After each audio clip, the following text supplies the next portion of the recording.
All right, so today I'm going to be talking about Alekhine's Defense, and this is an opening that I used to play a lot when I was younger, and so this is an opening I know quite a bit about. So it starts out with E4 and developing a piece instead of moving a pawn like you see in so many other openings. Now, this is a provocative opening because very outside of the game, already white gets a great deal of space, right? So if you play this opening and you have a problem with cramped positions, then that's not going to mix well. So you got to get comfortable with that. And now the main move by far here is d6. It's important to play this to try to make contact with and try to start challenging white's center.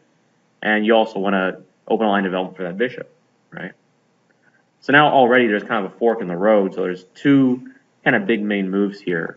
So the first of which is c4, trying to push the black knight away from that good square in d5. The other main move here is knight f3, just simply defending e5, right? So now if black were to take, then you can take back the knight instead of the pawn, so the knight takes up a very active post. Now this move d takes e5 is a line for black, and we're going to look at it, but that's the idea behind knight f3 anyway. So first let's take a look at c4. So obviously black's moves are limited here. Knight b4 would just be silly because of queen a4, and black will lose a piece, right? Either knight goes to c6, plays d5, and you're going to lose a piece already. So your only move here is knight b6. Okay, and again, there's kind of a fork in the road. So the complicated option here is f4, called the four pawns attack. Now, this isn't really as popular nowadays because black's found some active play against it, but it's still important to know as black and as white, what to do against it. So now black can knight e5, and now play knight c6. And already white needs to play precisely. The best move here is bishop d3, and f3 would be trouble for white. How would black play against this? And the knight to the queen with the bishop. Exactly, yeah. So black can develop the light square bishop with tempo, basically, because white threatens d4 again, or sorry, black does. And now bishop b3, while possible, black can just play e6, and the pressure against d4 is going to cause white problems still. For example, if you play bishop b2, black can just take an f3, and this is annoying for white because if you take with a bishop, then you lose d4. That's not good. And if we take with a pawn, then black can the queen with check here, and then play queen f4, and white's in serious trouble because this d4 pawn is under big pressure. Black's going to castle queenside next, and it's hard to see how white's going to defend that d4 pawn. So knight to f3 right away basically gives black a very, very good position. So bishop e3 is forced to defend e4 so that you don't let black develop that bishop while pinning the knight. So now black can play bishop f5, and this is another sneaky move, and again, white needs to be precise. So if white just casually develops with knight f3, black can punish this. Black to play, what should black do here? Exactly, yeah. Knight b4 gives white a big problem because the threat on c2 can't be remedied unless we play knight a3. But the problem playing knight on a3 is it's going to be out of play for a while. Black can just e6, and black can develop his pieces easily, maybe bishop e7 and castle kingside, or queen d7 and castle queenside. And white is going to have problems developing because the knight in a3 is just stuck there, can't really move it for a while because of the threat on c2. So this will be really bad for white. Again, white can't just casually develop, play knight c3. For the reason being that now knight b4 isn't good because we play rook c1 and defend c2 that way. All right, so now black can continue developing. There's a couple options here. Already, if you want, just play queen d7 instead of playing e6 and try to just castle queenside immediately. It's one option. Another more calm option is just to play e6, and then after knight f3, bishop e7, and you can follow with kingside castle. So the play is usually a bit more calm there. So say bishop 2, sides castle, play f6, and it's a pretty balanced position, right? So white has a nice pawn center, but black also has good pressure against it, right? d4 is under pressure by several pieces, and this knight on b6 keeps an annoying eye on c4. And black can continue developing with moves like queen d7 and rook a d8, or queen e7 and rook a d8. Either one is okay. So more or less, black is doing fine here. So white's kind of given up trying to force prove an advantage here.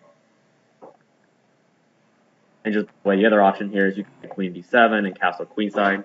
That's much sharper, but if you're playing for a win, you want a more complicated game, that'd be the way to go. So that's pretty much 4 pawns.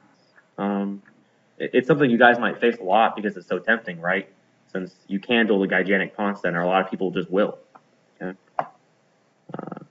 But another important option for white is just simply taking on d6, just solving the problem with that advanced e pawn. And now there's already a fork in the road too. You can play e takes d6 or e takes d6.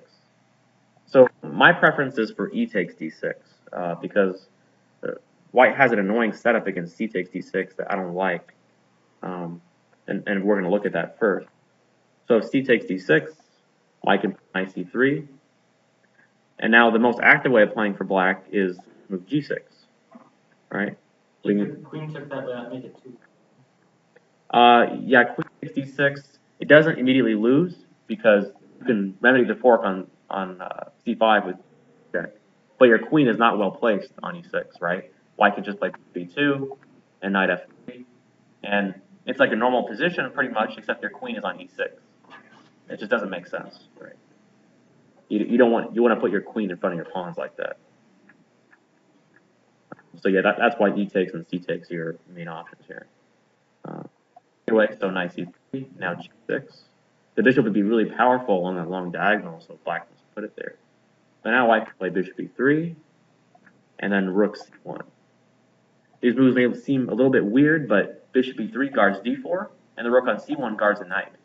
And you'll see why it's useful in a minute. So now, and white can play b3. So this move is really useful, guarding c4. So now white's bishop on f1 won't necessarily be tied to it. And black's kind of in an awkward situation for development because white's also playing waiting moves because in this position with white, you want to avoid developing your knight too soon because black can then develop the bishop, put pressure against your center, especially d4, and that's really black's problem piece in this position is light squared bishop. So remember that. If black can manage to trade it off, he's going to be happy for the most part. So you don't want to allow that. So that's why we're playing these useful waiting moves like b3. And now the point is that knight c6 can be met with d5. So now we see the point of rook c1. If the rook didn't defend the knight, we would not be able to push d5 like that. And now black's knight doesn't have really good squares to go to. He can go e5, but now white can play bishop b2, controlling g4. And white can follow up with f4 and knight f3 with a lot of space, right? And black's going to have a hard time finding roles for either this knight on e5 or knight on b6, right? So the setup is pretty effective for white, and one of the games I sent to you guys, there's a game illustrating how to play this for white. Now black is not just lost, by the way. Black does have some ideas, but for the most part, I don't trust this line as much for black. So my preference is for e takes e6, c takes. And I also sent you guys a game between Nakamura and Alejandro Ramirez where Ramirez played this e takes d move against Nakamura and managed to draw a nice game. And basically it's more solid. Position's more symmetrical, right? Really the only awkward feature of black's position is his knight on b6. Being a little bit weird on that square. But it's also useful for the time being because the bishop on f1 is kind of tied to its defense. So, play might typically go knight c3, bishop e7, bishop e3, castle king. Now again in this position, moves like knight f3 aren't really that accurate because black can bishop g4. And again, if black can trade off that piece, it's usually pretty good, right? Black will follow up with knight c6 with pretty decent pressure against white center. Bishop f6 can also put more pressure on d4. Keep that in mind. So in these positions, white will try to put at e2 instead of f3, so that now, if bishop d4, he can just kick the bishop, not allow you to trade it off so easily. So black might play c6, and then king side, and then say bishop f6. And for the most part, black is going to try to play rook e8, and if white lets you, develop that light squared bishop somewhere, and then eventually you might consider playing d5 as well. Again, that Alejandro Ramirez game against Nakamura is pretty illustrative of what black should go for here. Is connecting the white knights just an added bonus, or is that one of the intents as well of playing knight to e2? So it is kind of useful. I mean, one useful feature is that if you later play b3, you know, like if you play b3 here to try to, free up your bishop. By the way, in these positions, sometimes you got to watch out for if black is on d4, you can always win this tactic. Just an idea. Interestingly enough, this is usually a good idea for white because white can attack weaknesses on the black queen side, play moves like bishop b2 and c5. Usually it's pretty favorable for white. But, yeah, and also the black king only has 2 pawns for cover instead of the 3.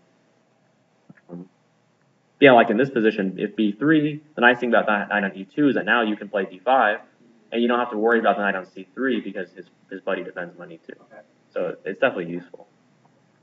So you probably already noticed the theme is a lot of times in Alekhine's defense, white's going to want to play b3 to defend c4, so the bishop's not tied to it.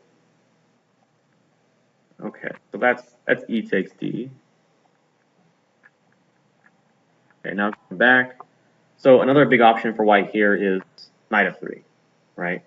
So, and there's a fork in the road already. There's 3 big moves that black can play. So one is g6, the modern, and I sent you a game between Garry Kasparov and Stan Palatnik in this line, and Lev Albert, another guy who played Alekhine's defense a lot, used to play g6.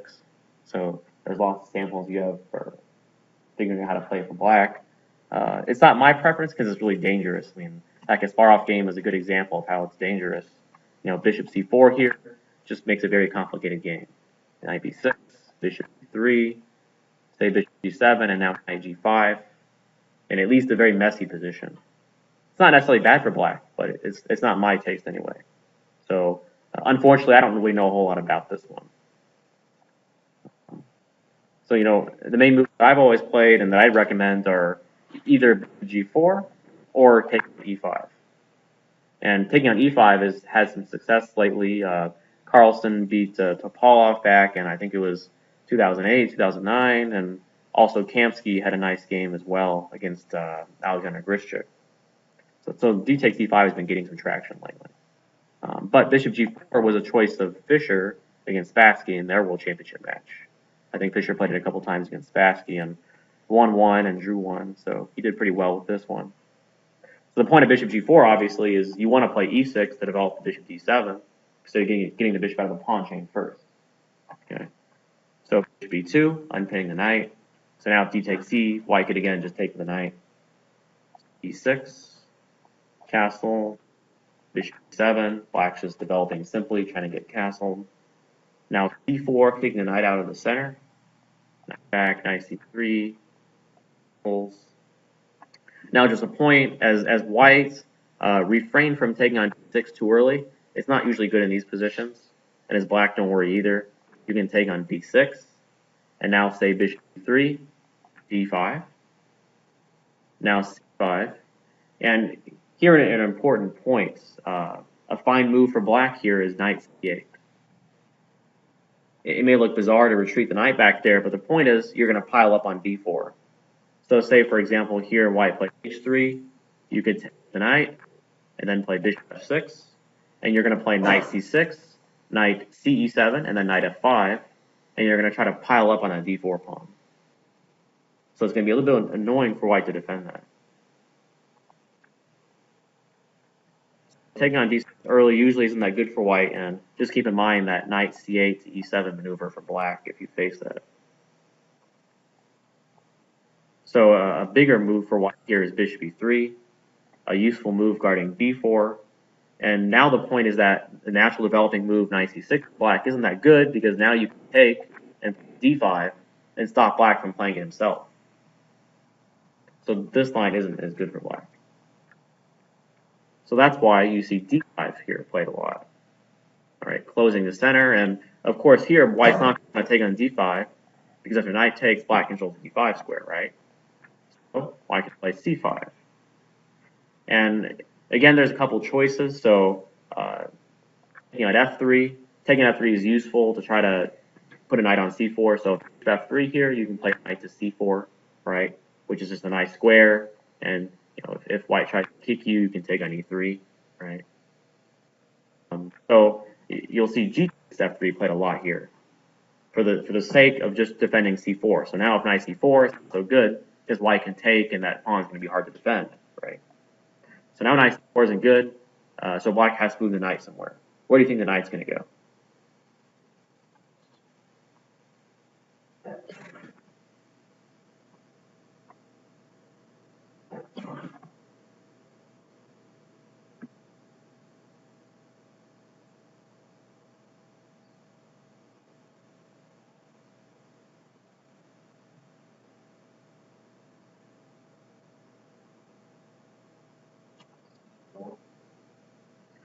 Well, again, knight c4 isn't so good because white can take, play, say, a4, and it's unclear how you can defend c4, right?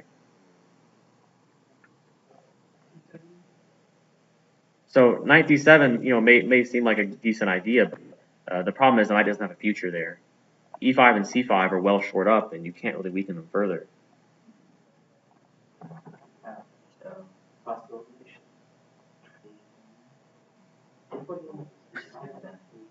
Yeah, of course, just lost. So the only move you have is c8. Exactly. Yeah.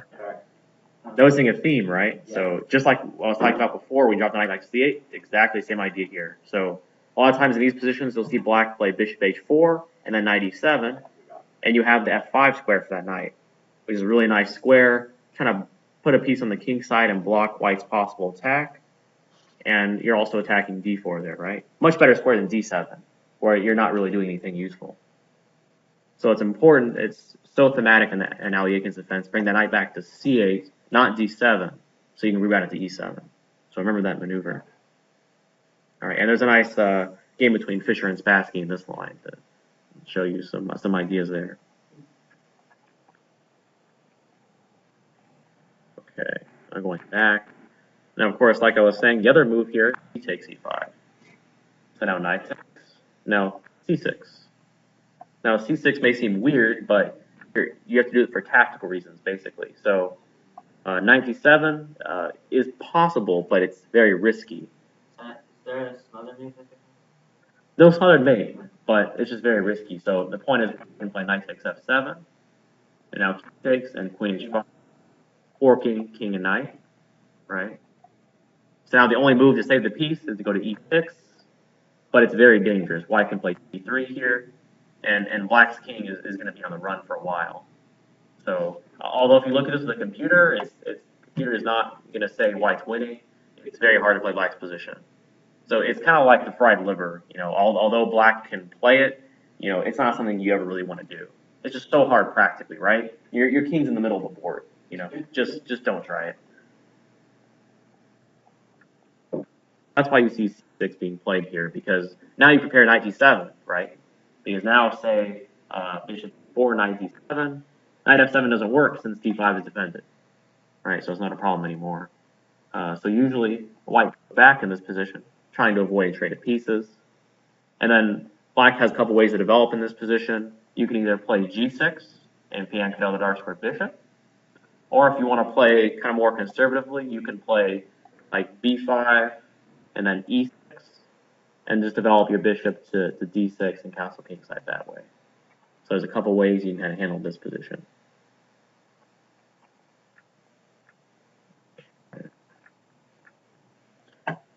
So that covers kind of the main lines there with e5, just, really quickly. Okay? Now another common move you're going to face here for white is, or as black, is knight c3. They may think you know a lot of theory after e5, and they don't want to deal with that, so they just defend their pawn. This isn't a bad approach, by the way, but it's probably not going to give white more than equality objectively. So, the approach I always did, and I think is probably the simplest, is to play e5. So now you transpose to a Vienna game, or if white plays knight f3, 4 knights, which is pretty easy for black. So if you're pretty comfortable playing e4, e5 as black, then this is probably the easiest way. But if you want to play a more unusual, pure Alekhine approach, you can play e5 here. And it's basically a good version of a Scandinavian defense, with the point being that white takes twice d5, it's not as good for white because white can't develop that knight to c3 with tempo. Because if you notice, it's just a Scandinavian minus knight on d1 and knight on g8. So black basically has no problems here. Now I'll try to play a little bit tricky with bishop c4, but here you can play knight d6.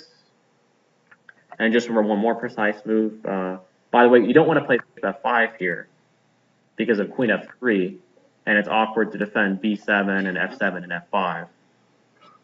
Right? It's kind of a bad trifecta there. So don't fall for that. You can play knight c6 first, right? And now you can think about bishop f5 because you don't have to worry about this attack on f7 and b7. You play e6 here and you're fine, right? So remember that. Now, knight takes e3 isn't as good, by the way, because white can play queen f3. This is common in the Scotch if you've ever seen that opening because white friends mate at f7, and so he's not really losing a piece. You got to play move e6.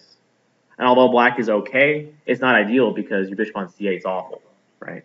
Yeah, so you want to try to avoid that if you can. So just remember the little subtlety with knight c6 first, and then you develop your life for bishop after, say knight f3, play bishop f5, followed by e6, bishop e7, castle kingside, and black's doing fine. Another thing we look at is instead of e takes e5, e5. Now against this, you can play knight fd7, attacking e5, and now after d4, you can play a cute move here. You can play knight c6. And this is useful for attacking d4. You're kind of waiting to see how white develops here. Now, the point is that white can't win a pawn when knight takes d5. Black to play, how do you get your pawn back?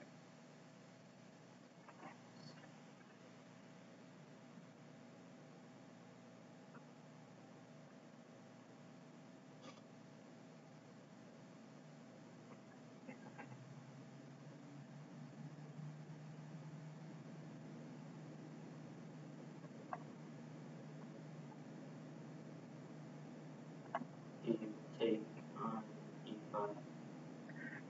You can't take on e5 because after d takes, the queen would defend the knight.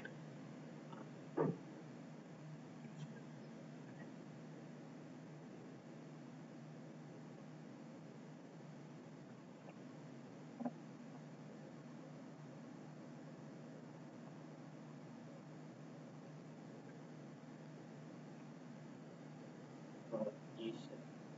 If e6, white will retreat the knight, say to c3 or e3, and you can't win the pawn back after that. So it's just about the pawn. What's that? It's just about the pawn that I think it's Yeah. Now knight takes d4, then white will take with the queen, and then I don't see how you get the piece back after that. That's a whole piece investment, right?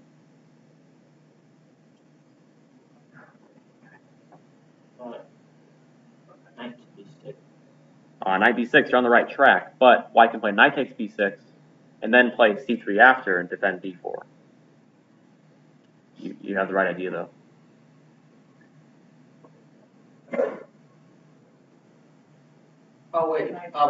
Knight to b8. Exactly. b8, because then you could take the pawn. We can play knight d8. Sorry, yeah, knight to b8. So, because I was thinking. Yeah. Because now you throw the knight, he has to move out of the way, and then you can take back the pawn on d4. The point is now you're going to kick that white knight from d5, and then you take d4 after.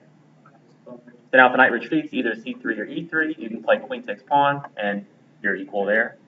And bishop c4 isn't good either, because you can play bishop e6. Then again, after white retreats, you can turn the pawn back. Yeah, same thing, right? Yeah, just a little point there, bishop e6, because you really want to avoid playing e6 because it shuts your bishop out, right? Just a little point there. Yeah, just remember that this move is really cute, knight d b8. It's not very often you move a piece backwards in the opening and have it be a good move, but the point is you win back the pawn and exchange queens, so white's pressure is pretty minimal. And by the way, this e5 pawn is going to be somewhat tricky in the endgame. In the endgame, you usually don't want your pawns really far down the board, especially if you don't have your piece developed. Right. So this covers kind of the big main things. Do you guys have any questions or anything I didn't cover here? What if this type of position happens later? The game I played on Tuesday, it started with so I played e4 and then he did Mhm. Sicilian. I tried to do the c3 and then he took the knight up. Okay, so you're talking about the Alekhine. So c3, knight f6. And then I moved up the pawn. Okay, yeah. So yeah, the Alekhine is okay for white.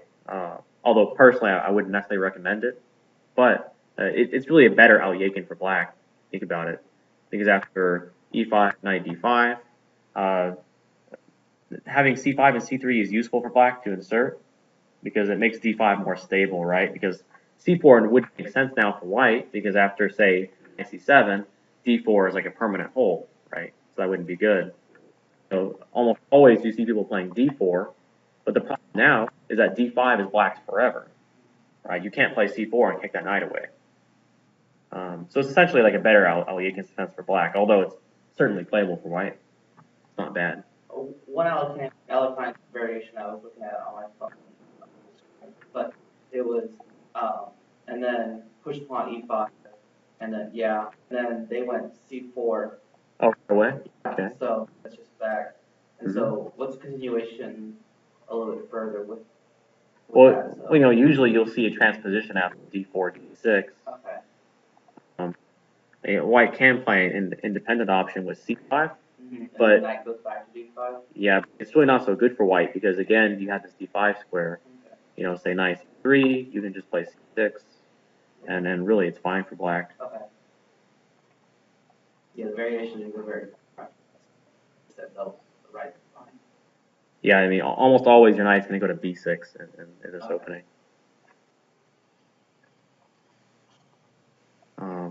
Yeah. So, any other questions here? All right, and yeah, I encourage you guys when you're looking at the opening too. You know, just look at chess base, look at GM games, and you know, don't just look at the ones I sent you. You can find other relevant games too.